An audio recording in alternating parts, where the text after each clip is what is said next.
वंदे मातरम के बारे में, वंदे मातरम की जो सालगिरह पे आपने एक बड़ा कार्यक्रम आयोजित किया था, उसमें प्रधानमंत्री जी ने भाषण दिया।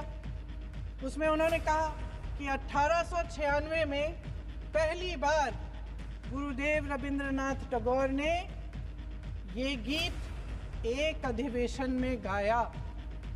उन्होंने ये नहीं बताया कि क्या कौन सा अधिवेशन था।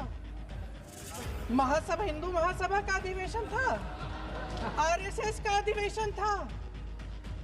किस बात से कतरा रहे थे कि ये कांग्रेस का अधिवेशन था। लेकिन आज की ये बहस मुझे कुछ अजीब सी लग रही है। जैसे मैंने कहा, ये गीत देश की आत्मा का हिस्सा बन चुका है। 150 सालों से देशवासियों के दिलों में ये गीत बस चुका है।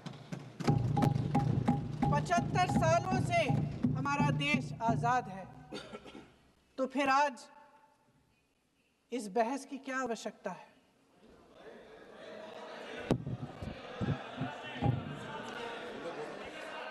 हमारा यहाँ मकसद क्या है?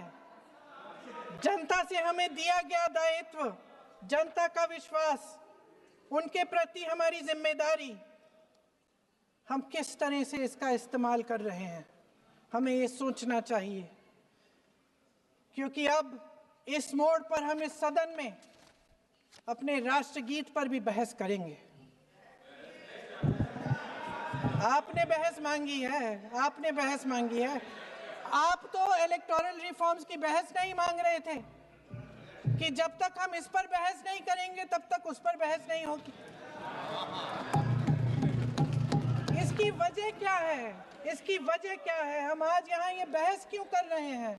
हमारा राष्ट्रगीत है, इस पर क्या बहस हो सकती है?